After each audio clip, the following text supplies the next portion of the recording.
Alright, what is up guys? Manic here, and welcome to another episode of Fallout 4 Strategies. That's what I'm calling this video now, or this series.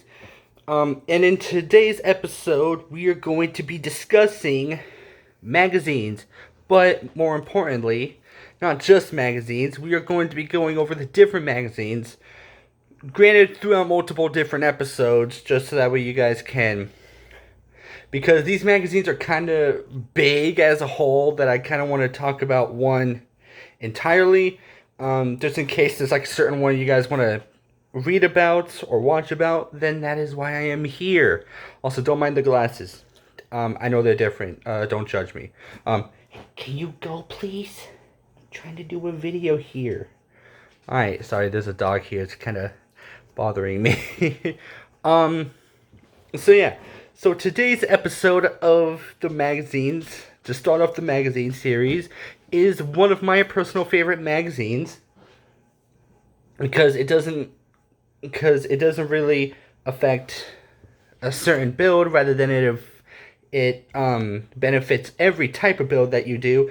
Tales of a Junktown Jerky Vendor.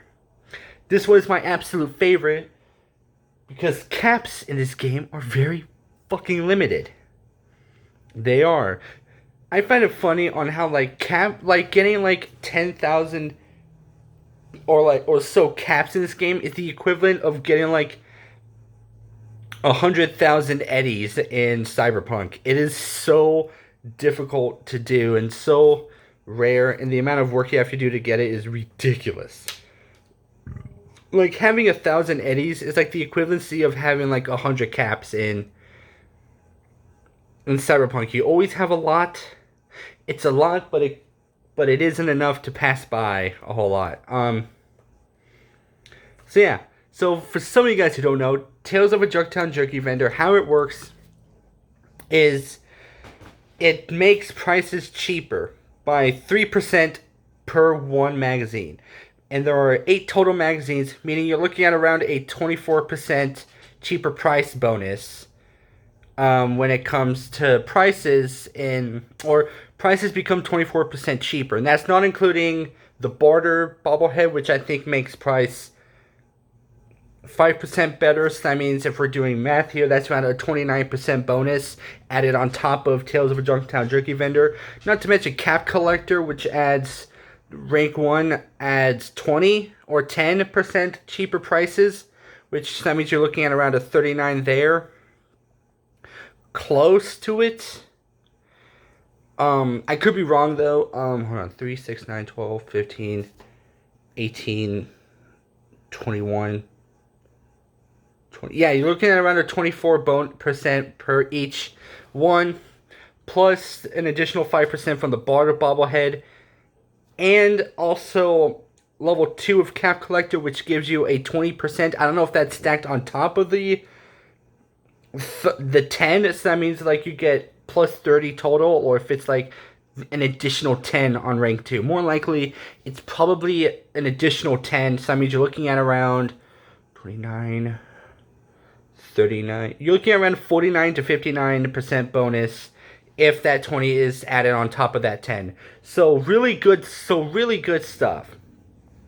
But we're here talking about magazines, not perks.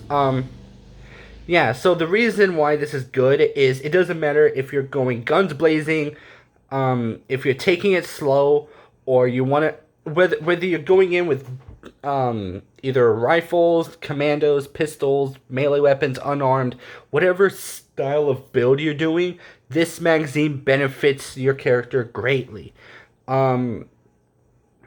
Especially for something like the Brotherhood of Steel, with usually with these sort of what am I getting? I had no idea where I was going there. I was gonna say something along the lines of working with the Brotherhood of Steel, where they don't give you many caps, but that's after you blow up the Institute with them.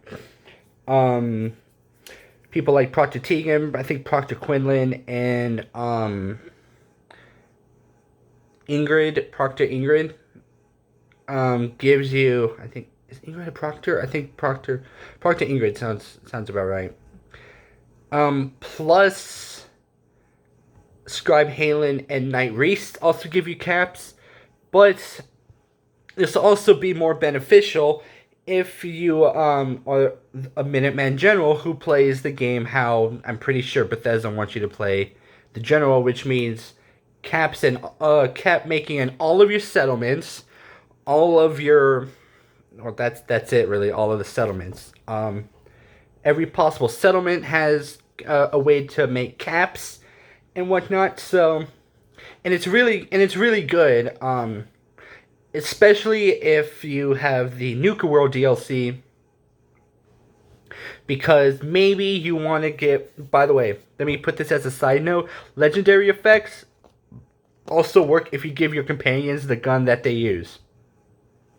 It's like if you gave Piper the Splatter Cannon from Nuka World, that extra damage that she does that stacks on top of that enemy is gonna work anyways.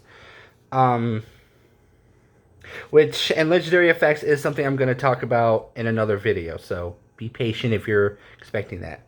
So yeah, if you gave, or even like if you gave Piper a 2-shot 10mm pistol, that 2-shot damage is still going to work with her. And I know that because I've done very small tests, but it still works. So yeah, and the Splatter Cannon, as far as I know, is the most expensive weapon you can buy in the game. Because it is a handmade rifle, which is pretty powerful, and it does more damage, and increases damage the more times you hit an enemy with it. That same enemy, not just like you go to one enemy, and then as it's maxed, you just move over to the other one, and it does that extra damage. No, it reverts back to 0. Anyways, so yeah, Tales of a Junktown Jerky Vendor is a really amazing but pretty difficult one to get. Because, like I mentioned already, I'm not going to go over where you can find them. Not all of them, but I will give a few places. I think in Big Joe's shack area, places infested with super mutants. There's also a place down south of, or kind of southeast of the map on a boat. I forgot what it's called. This is why I'm not going over all of them. If you check the Fallout Wiki, it gives you all of the locations and whatnot. I think, not the USS Constitution, I forgot what it is. There's definitely one on a boat there. So there's that. And if you guys are not new to Fallout 4, or if you guys are familiar with Fallout 4, then you guys know the further down south you go, the more dangerous it becomes.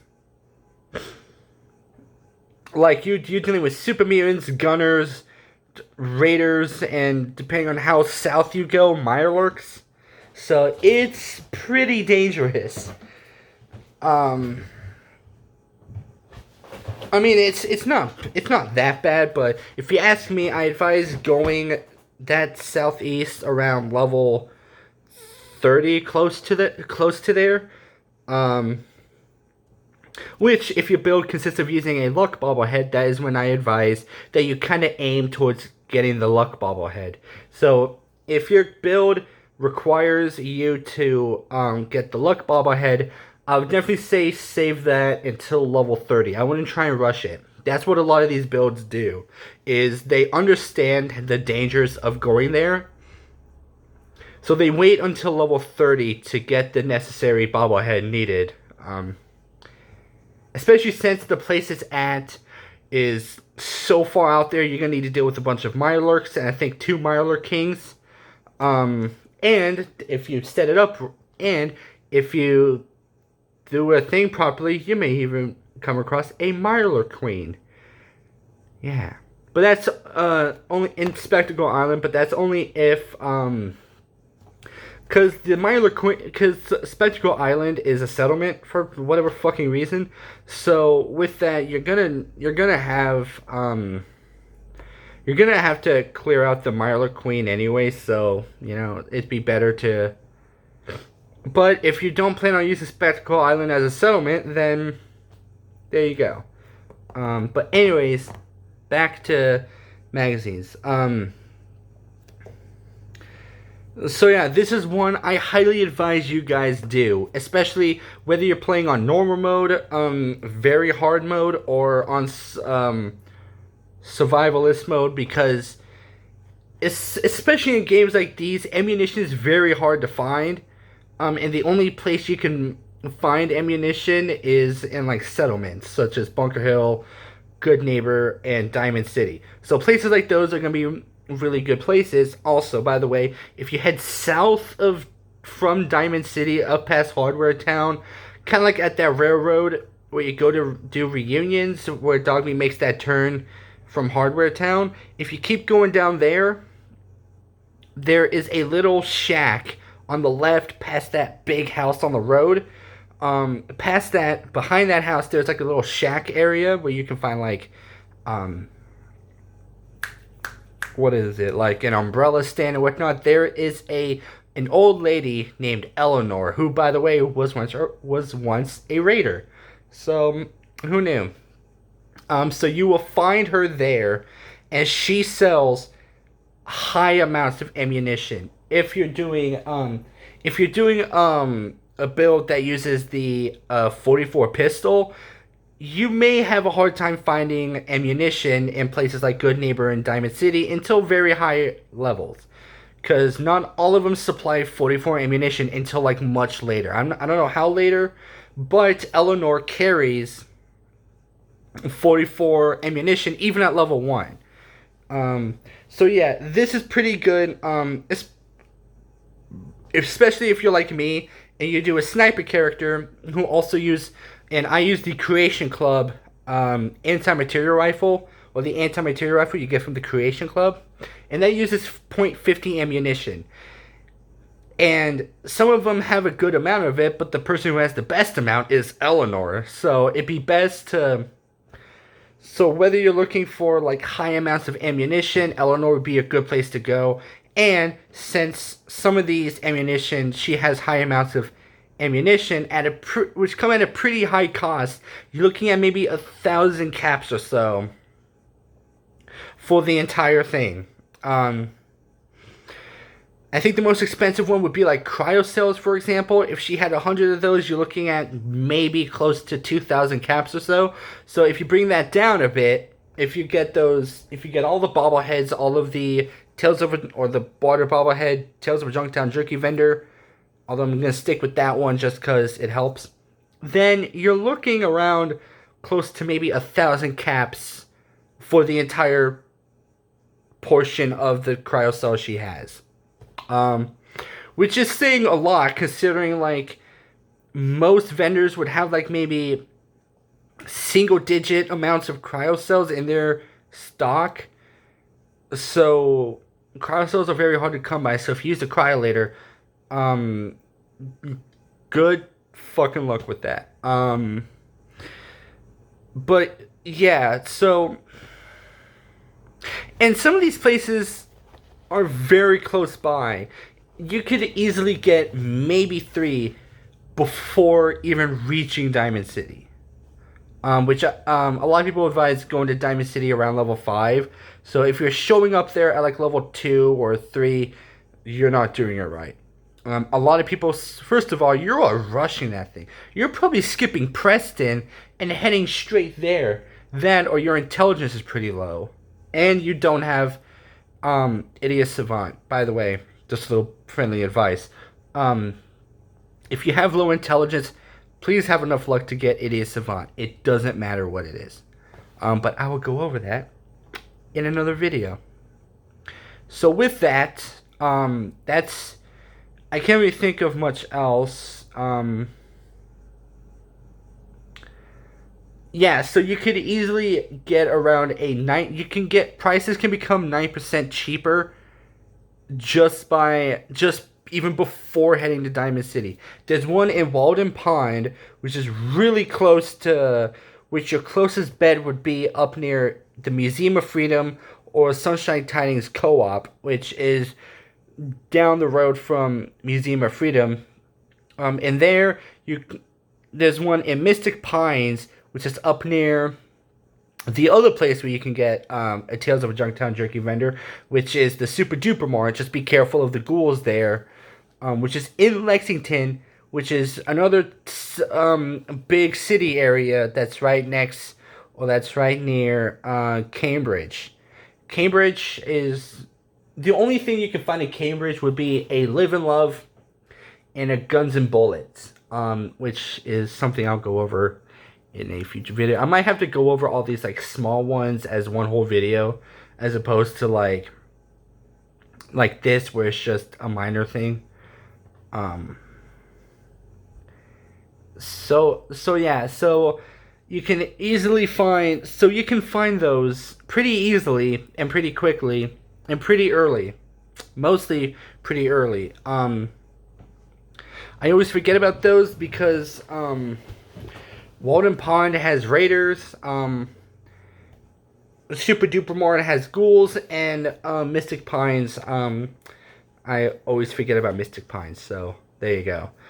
So that's like 3, you're looking at around 5 left. And just a little bit of a heads up, the Barter Bobblehead is in Long Neck Lukowski's, which is also where the Tales of a Junktown Jerky vendor also is. So, and it's in the same room. So if you know where Tales of a Junktown Jerky vendor is, you can easily get the Barter Bobblehead right next to it. See, I basically just listed off 1, 2. Yeah, Big John's Salvage. I think I said that already. So you have 1, 2, 3, 4, 5, 6. There's like 2 more missing. I can't remember where those are. It doesn't matter. Hold on. 1, 2, 3, 4, 5, 6. Is that seriously it? Yeah, I listed off all the ones that I have mentioned in here. I can't remember the other 2. It doesn't matter because I said I want to find them all. So yeah, there you go. There's 6. You're looking at around, I think, I'm not sure. It doesn't matter. But yeah, so that is something I highly advise you guys get early on. So yeah, and I don't know if, aside from Tales of a Junktown Jerky vendor making prices cheaper, if selling them also makes them more or cost more than usual. So like if you sell one 10mm ammunition with all 10 or all 8, where you usually don't have it, it's around like 3 or 4 caps. With this, you're looking at around 10 per 1 bullet. I'm not sure if that counts. I highly doubt, because it makes prices cheaper, not selling pricing bigger. So that is something I advise you guys get as early as possible. At least get the 3. What I like to do is I like to take advantage of the Glowing Sea, because the Glowing Sea is one that doesn't really, you can basically do it whenever you want. You can be level 50 and still do the quest Glowing Sea. Because it's a main quest that doesn't have really much of a time frame, because main quests you can't fail main quests, because otherwise you end up not progressing in the story. Or if you do fail them, like in Fallout 4, where if you become banished from the Institute with the Railroad, or the Brother, well, with the Railroad, they just send you to the Minutemen, but if you side with the Brotherhood of Steel, they give you another option. So yeah. So with that, that is something to keep in mind as you go through. Especially if you do like a sniper character, or something like a Brotherhood of Steel character where you use fusion cores or whatever. Or maybe you are a member of the Institute and you want to get Experiment 18A from the Synth Requisition Officer in the Institute. That would be the best way of getting it. Or if you really want Splatter Cannon because you don't know anything about the Problem Solver, or you don't have the charisma to get Problem Solver, in which case, stock up on clothing and Grape Mentas and get your ass over there and talk to Mason. Unless it's too late, which is entirely possible. But yeah, this is one that I think should not be overlooked. This is a highly necessary weapon that you have to get, or not weapon, magazine set that you have to get, because it will help you out greatly in the long run. And you may not notice it, but it will benefit you, or you would definitely notice it if you restart a character who doesn't have that additional 24% cheaper prices. Especially if you do a sniper character and your hunting rifle does, and you modify your hunting rifle to do .50, to take .50 ammunition. That'll help you out greatly, because .50s are fucking expensive. They're like the most expensive bullets in this goddamn game. I say bullets, not ammunition, because I think fusion cores are like the most expensive form of ammunition ever. That, or maybe cryo cells and gamma rounds. I know cryo cells and gamma rounds have like the same price. So yeah.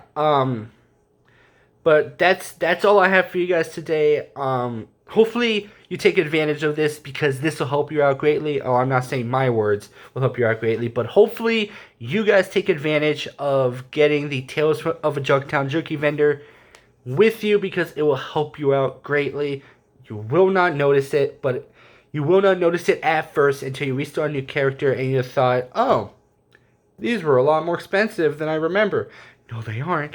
Your character just got all of the Tales of a Junktown Jerky vendors, plus the barter bobblehead and cap collector, but I only advise doing that if your character has to have it. So basically, if you sided with the Minutemen, or you are using, or just if a build you're doing, like my Commando, or mostly a Minutemen General, or if you're doing one of French Tomahawk's survivalist characters, then that's pretty much it. And that's also Tales of Junktown Jerky vendor is also useful if you are doing a Commando build, because you're gonna go through ammunition pretty damn quickly. So yeah. With that being said, hope you guys enjoyed the video, or hopefully this helped you out in the long run. If it did, make sure to leave a like. Comment down below. I don't know, whatever. If there's any sort of magazine you want me to go over next, because I'm struggling to figure out what magazine I want to do next. I'm kind of aiming towards, almost said like Live and Love, but I highly doubt I'll do that one. So yeah, let me know if there's any specific magazine you guys want me to talk about, or if you guys want me to talk about perks, bobbleheads, whatever. Let me know in the comment section down below. Or do you guys want me to go over companion perks, because I have a lot to say about those. So yeah, just let me know what you want to see in the next video. And if you're new to the channel, hit that subscribe button. And if you do hit that subscribe button, hit that bell notification to be notified as to when I upload, because I don't have a goddamn schedule. Yeah, Lose a Manic out.